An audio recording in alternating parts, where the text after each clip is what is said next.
Morning. Morning. All right, can you hear me okay through the mic? Sound good over here? All right, great to see all of you today. So today I wanted to talk again about koans. And so I've been, that came out in my mind when I was, researching my last talk and preparing for that. And I was actually talking to Steve Matushak, and you were like, oh yeah, I forgot how much you appreciate koans. And so it reminded me, like, oh yeah, I kind of do appreciate koans, and so, yeah, I always have had sort of an appreciation for the teachings in koans. And I also am aware of the fact that they can be pretty confusing, especially to begin with. They sound sort of esoteric or, confusing, or like maybe puzzles to be figured out or something like that. And we'll get into this in a little bit here. But nevertheless, I just wanted to talk about koans in general. Steve Hagen gave a great introduction to the book The Iron Flute, where he talks about koans. And so I referenced that a little bit here as well. And it all kind of boils down to this, that reality cannot be understood through our conceptual thinking, which I realize is a redundant statement, conceptual thinking, but we can't get it through our usual way, our conceptualizing mind, which can be sort of frustrating, especially at first if you're not used to this type of practice or these types of teachings. It can be sort of jarring, but nevertheless, as Steve always points out, we have to say something, even though we can't get the idea of what this is, we have to point, otherwise who's going to understand what this is, what this practice is. And it's inherently, I would say, non-conceptual, but that's not really right either, because we don't negate the concepts or the conceptual. So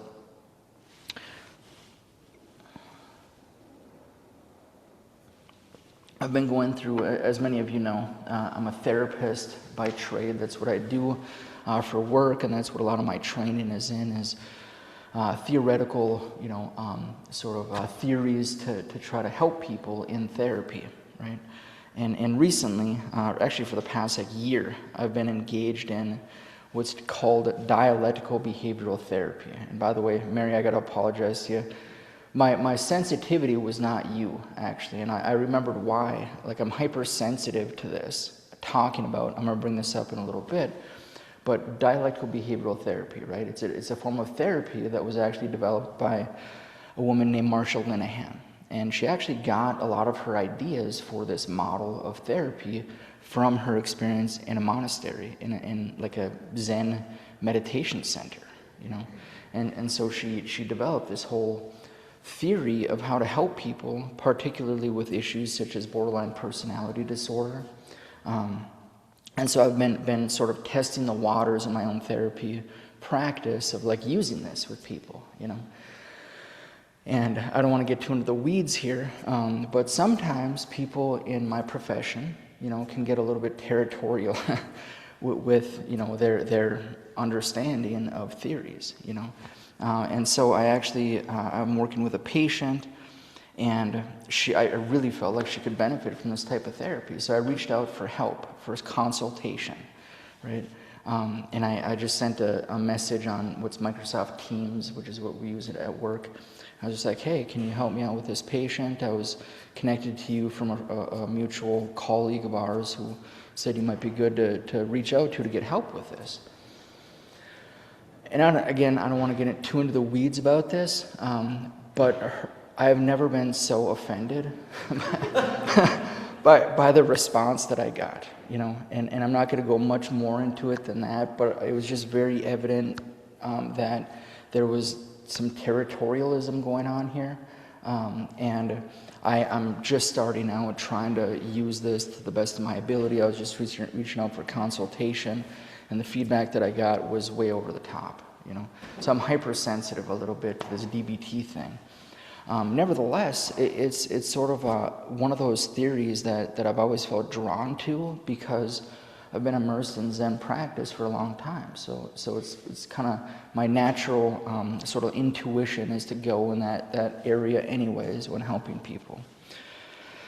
So there's this my usual framework or theory that I use is cognitive behavioral therapy, which really sort of hopefully gets people to see the errors in their thinking. You know, the biggest skill that I probably use to help people is reframing. Okay, reframing is just thinking about something from a slightly different perspective. That's it, right? And just our ability to do that can dramatically reduce the amount of suffering that we experience. And so testing the waters with this dialectical behavioral therapy, I was engaging in a conversation with somebody that I actually clinically supervise. And he brought up something very interesting, which is that, you know, some people, this type of therapy, CBT, doesn't actually work for, you know, because their you know, suffering or whatever you want to call it seems to come more from their body, you know. And so there was a statement made in the course of my DBT training, which is like, what is it? Actually, I'm going to bring this up later on.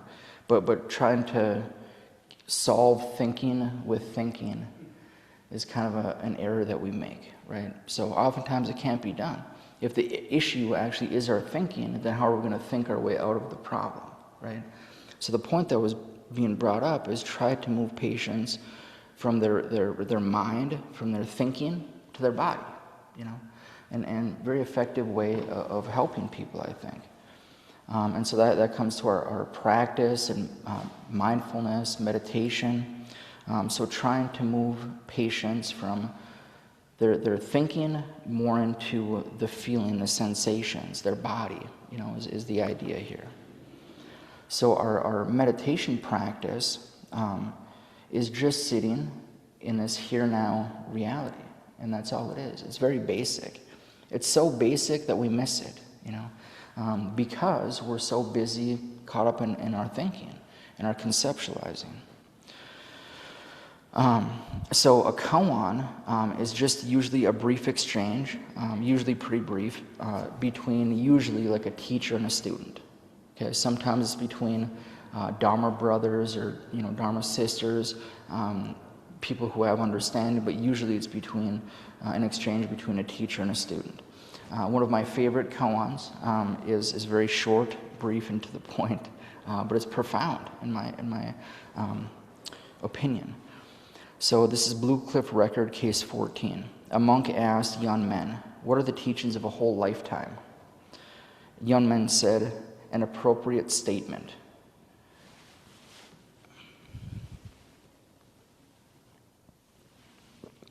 There is a lot there, but not really, you know. I mean, it's pretty to the point. So our usual way is to think, to get philosophize and get the theory or get the idea, and so Young Men is pointing out the teachings of a whole lifetime is just appropriate statement, an appropriate action, you know, responding appropriately to the situation, you know, which is not our usual way. Usually we think about things, we have a model, a mental model, and we go with the model, and action stems out of that. Whereas what he's pointing out here is just an appropriate statement. It's very natural. This is natural action, you know, versus willed action. And so, profound statement. And I actually bring this up in therapy sometimes. I don't know if it's actually understood, you know, or not, but I do my best. So, I'm going to quote something here from the Iron Flute from Steve Hagen's introduction here. When I first began practicing Zen under Katagiri Roshi, he asked me to comment on a Zen koan. I told him, in all honesty, that I found the koan puzzling. Immediately, his face wrinkled up as if he had bitten into a lemon. "Not puzzle," he shouted. And I think Steve brought this up a few weeks ago. But, you know, it's like, these aren't puzzles. And so it's not like a puzzle or something hidden. or something to be even really explained. There's no hidden answer that we have to discover, which is really counter to our usual way of encountering teachings, right? We want the idea, we want to figure out what exactly this is saying and get the idea. When we get the idea, we can be comforted, we can be at ease because then we've got it and we can move on with our day or whatever, right? Koans just point directly and help us see that our usual way of approaching studying reality, so to speak, doesn't work. It just, at the end, it just kind of crumbles and it doesn't hold up. Any idea that we have about reality, ultimately held up under scrutiny, won't hold up, you know? And so these koans just point directly to what we already know, actually, what we can already see. But it's just covered up with our, you know, basically grasping to, you know, our ideas. So I remember the first time that I think it was one of the first times, that I really had my thinking jarred, you know. And I brought this up before, apologize for the redundancy, but I was in Dokusan with Steve Hagen, and he, you know, went like this. I was like, what is mind? What is mind that you're referring to? And he knocked on the bench and he said, this is mind, you know. And I was really struggling with that because when I was reading teachings like Wang Po or Steve Hagen's teachings and among other teachers, I would see this word mind. And when they used the word mind, it seemed to be being used in like a particular way that I didn't really understand. And so my question was what is mind? You know, and when he knocked on the bench, it was like it immediately kind of infiltrated my usual mind-body, you know, distinction that I always held on to. It was like that was my usual understanding, is that mind is thinking, you know, abstract concepts, etc. And this physical dimension was reserved for you know the material. You know, it's the mind-body dualism. And when he did that, it just really jarred my usual way of experiencing the world and thinking about it. You know, and that was my own personal koan that took me quite a while to actually, you know, see what he was pointing to there. So it's not that the human intellect is bad or that we must get rid of it. We must bring ourselves back to the fact that the intellect can only construct models of reality, but it's never reality itself. And just that, it's like the whole thing. You know, it's like that is it. It's like our mental models of reality, with a capital R reality, are never reality itself, nor is it not reality. You know, so it's not like we negate the thinking and the thinking is bad, or that the thought itself is bad, or to be gotten rid of. But it's that the contents or the actual conceptual package itself is not, it can't match reality. It doesn't need to, because it's already inherently inseparable from reality. So the intellect can be helpful, it can be useful. The trouble actually starts when we forget that we're living out of these mental models and go with the mental models instead of actual reality itself. So when somebody comes to a teacher and asks what were the teachings of a lifetime, right? It's like probably the student was expecting this big long rant about what the nature of reality, right? And the teacher just very succinctly, an appropriate statement. That's it. There's nothing more to be said, you know. Reality is right here, right now. It's always, that's always the case. So I was trying to think of a good example of when we usually go for our mental models versus the actual reality. Orange juice gets brought up a lot here. Right? And so, you know, orange juice is like the taste of orange juice. Like you can't describe what the taste of orange juice actually is. You can do your best, but you can't actually get somebody else to experience the taste of orange juice if they've never tasted it. Like so, with cucumbers and zucchinis, right? So I switched up my diet recently because I found out that I have like high cholesterol, right? So I gotta do the, dietary change, etc. I'm doing the Mediterranean diet, and so Mediterranean diet uses a lot of cucumbers and zucchinis, and so I've been in the grocery store a lot picking those out, and it's just like, and similar stories got brought up quite a bit here, where it's like, what is this thing that we call zucchini? What? Like what is it? And like when I'm looking at it, if I don't read the labels, a zucchini looks exactly like a cucumber, and the zucchini apparently is in the squash family. The cucumber is not. And so it gets very very heady, pretty quick, and so I don't know my vegetables that well, so I just do my best in picking out the produce that I need. But it brings up this notion of like we're so quick to package things, to package the reality, and when our packages don't match, when they don't add up, it can jar our thinking a little bit. And right there, that's a direct moment where we can realize reality. That what is this conceptualized, what's this conceptualization versus actual reality? And it takes this like jarring of our thinking to see through our delusion, basically. And delusion is grasping, this sort of grasping the objects of mind, And another thing I thought of to illustrate this point gets a little bit more into like values and things like that, which can be a little bit more difficult, I think, to see. But when I first sobered up, I became acutely aware of the fact of that I'd been living in a way that was really out of accordance with reality, not helpful, I should say. And so I just became very aware that most of, my substance abuse life, whatever, I was like lying, cheating, and stealing. Sorry to put it so crass. But it's like that's that goes with the territory of substance abuse.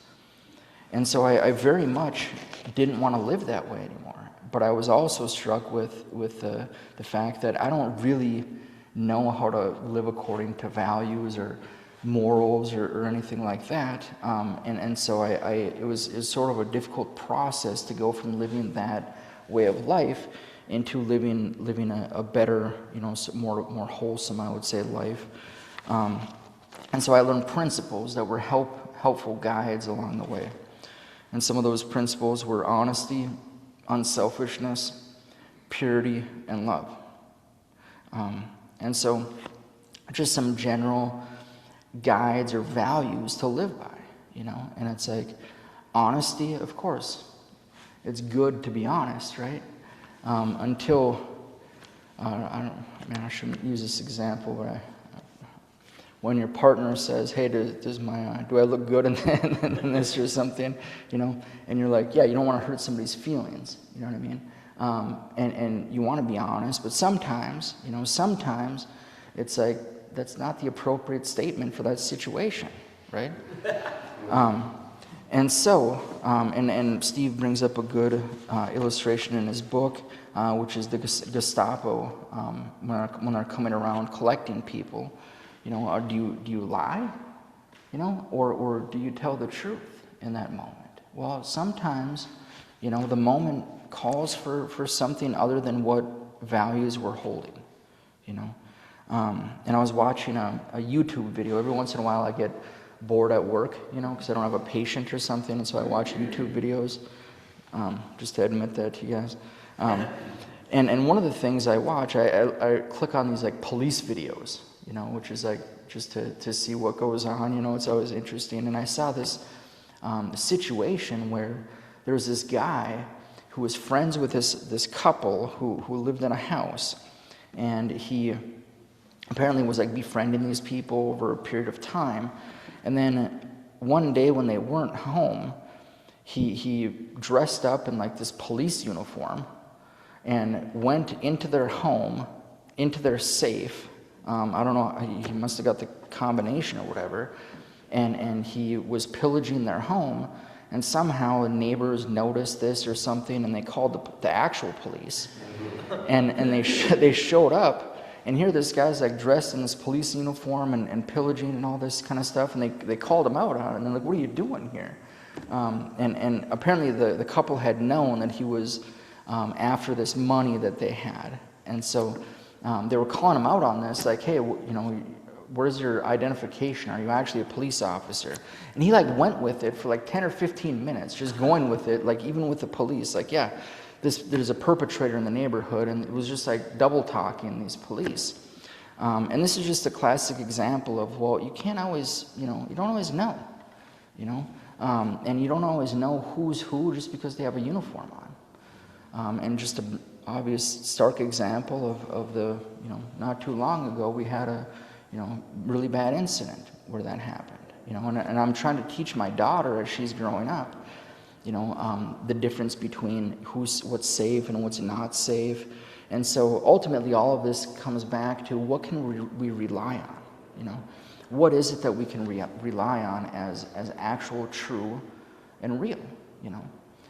Just because we have these societal norms and rules and values, that doesn't always hold up. And that isn't always going to be the solid footing that we're looking for, And as I'm bringing up my daughter, it's hard to explain or describe like what it is she can depend on or what she can trust, ultimately.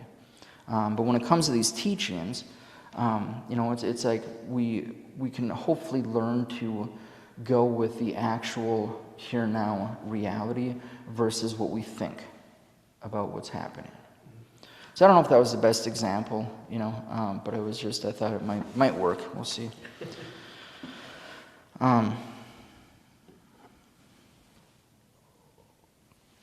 So grasping for the answer is actually part of our problem.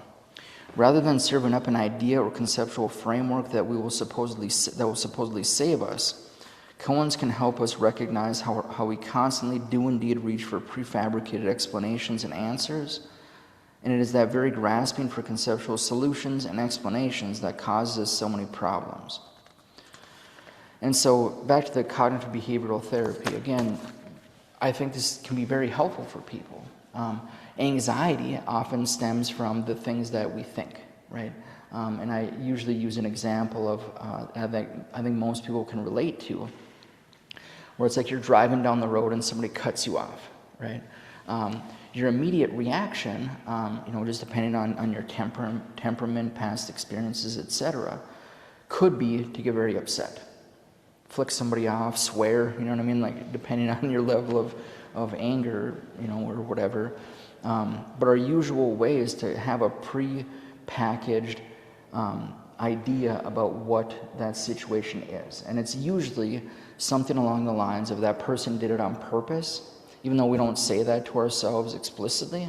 Like that's the underlying sort of idea that we have, is that person purposely cut me off, they weren't paying attention, whatever, but it was their fault, And so with that storyline comes a whole host of different emotions, probably anger, frustration, anxiety, versus if we tell ourselves, I don't know what's going on with that other person in that other vehicle. Maybe it's a pregnant woman needing to get to the hospital to deliver a baby, Maybe there's a medical issue going on and they actually, just need to get somewhere.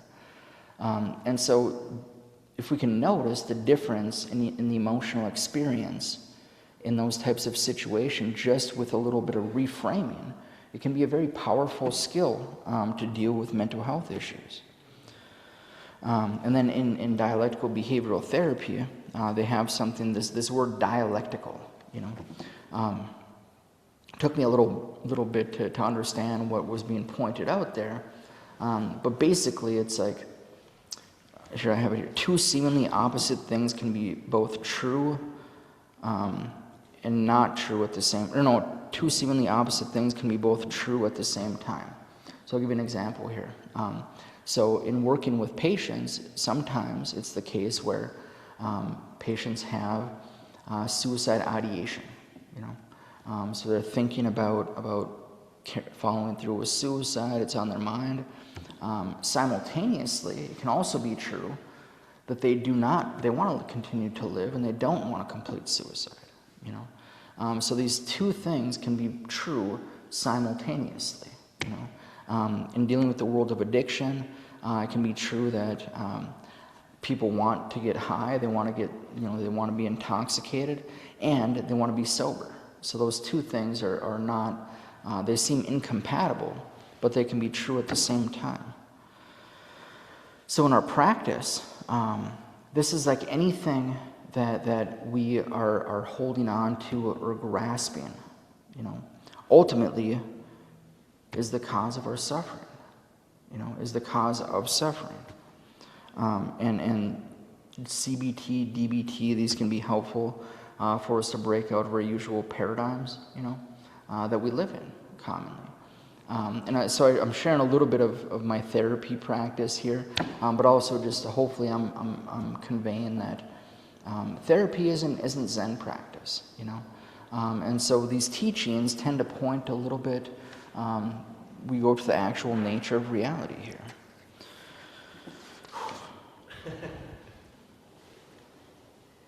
Hesitant to go on to this next part. We're almost at time anyway. I'll just say it. Even science is confined to a paradigm. Okay, and so I get into this topic of UFOs. I said it. And so I'm very, I listen to podcasts a lot, and you know, my extracurricular activities when I'm studying, you know, and stuff like that, when it isn't like, you know, Zen or stuff like that, it's usually UAP, unidentified anomalous phenomena, or politics or something like that, right? And so I look into I've been studying UAPs since 2017 when the New York Times released an article that the government apparently has this hidden program where they've been reverse engineering UAP, okay? I'll stop there because I realize the stigma with this topic, right? And it's also interesting, and I was thinking recently, like, why am I so interested in this? You know, I don't think I'm ever going to get to the ultimate answer about what the heck is going on, but still, it's interesting to me. And much like the topic of science and paradigms, I looked up where this word paradigm came from, which is Thomas Kuhn put out a book, The Structure of Scientific Revolutions. And basically a paradigm is a framework or assumption so basic that we usually don't notice we're inside of it. And so I think the gist of the book here is to say that a lot of scientists work within this paradigm, you know, and it's just more about figuring out and like solving the problems within the confines of that particular paradigm versus breaking out of the paradigm and actually getting true scientific breakthroughs, okay? Now, the reason I brought up UAPs is because there's a scientist, a person who I'm pretty interested in, has interesting things to say, called Eric Weinstein, okay? And his big pushback, he's like a contrarian in a way, and I kind of like that, you know, so he pushes back against the status quo. And so he's questioning institutional paralysis and stagnation in science, and from his perspective, it's been this way since the 1970s. And his big point is that there's been no real breakthroughs since the 1970s. And he goes into very lengthy explanations about why he's saying what he's saying. But bringing all this up just to say that this topic, I think, interests me because it pushes our usual paradigms, you know. And so it just pushes our usual way of understanding, and this is obvious in the relative sense. But meditation, Zen practice, the teachings that we have here, very much, it's not just pushing back on the paradigms. It's pushing back, and I shouldn't say pushing back. That's not right. But it's getting us to see that any paradigm, any thought, any idea that we have about reality is not ultimately going to hold up, you know. And so it's like the ultimate paradigm breaker in a sense, you know. And that's what these teachings can be very helpful in doing is getting us to see our own confusion, our own delusion. And I remember one of the first times I thought of the question, like, what is a thought? Oftentimes we're playing in the weeds of, like, if a thought is right or if it's not right, if it's, are there better thoughts, ways of conceptualizing? And for the first time early on in my practice, I was like, wait a second, what is a thought? Like, what is it? And so I started to see the nature of the mind, the thinking mind, and break outside of that usual just being drug around by our thinking. Very helpful to break outside of that. Okay, so every koan is a finger pointing to reality, to what is right now, right here. Reality is totally and immediately available to everyone all the time. So koan literally means public case. Nothing is hidden or esoteric. Reality is already available to everyone. All right, so there's some stuff I skipped through here. Point being, hopefully it came through, that koans can really break us out of our usual way of understanding things, which I think is very, very helpful. Okay, that's it. Questions or comments?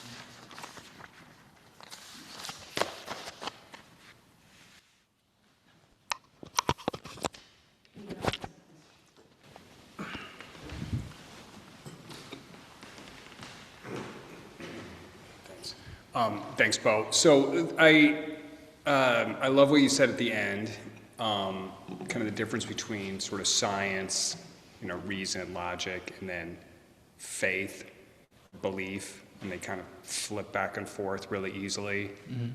Believing in stuff kind of too much, even if it's sort of the logical thing. This is what we believe. This is what smart people think. This is what we're supposed to, this is what everyone knows, and that can be. It feels like science, but sometimes it becomes a faith thing where you're kind of blocking out everything else. And a faith thing can sometimes block you from kind of taking in. So they both kind of have their role, and they both can kind of trip you up also and kind of get in the way. The kind of division. So anyway, I'm glad you brought it up. Thanks.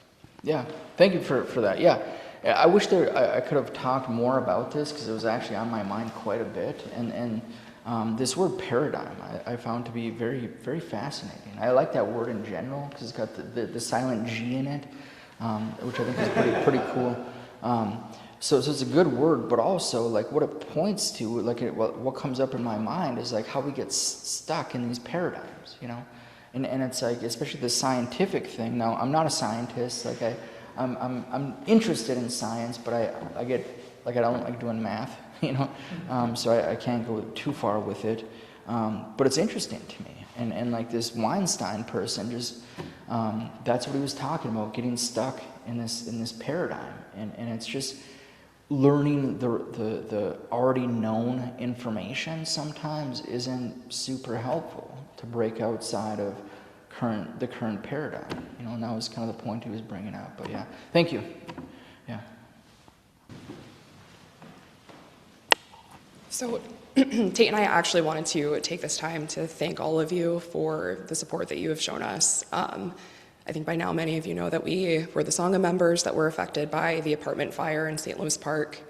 And we just really want to take a moment to share our gratitude, not only for the donations that we've received that will help us rebuild, but just the time you guys have taken to share your condolences, check in and see how we're doing, and also just to have the opportunity to continue sitting with you all.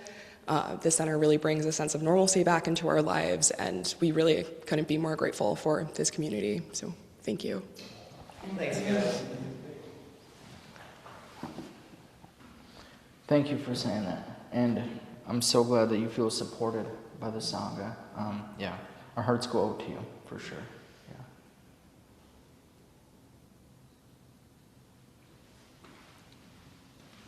Thank you.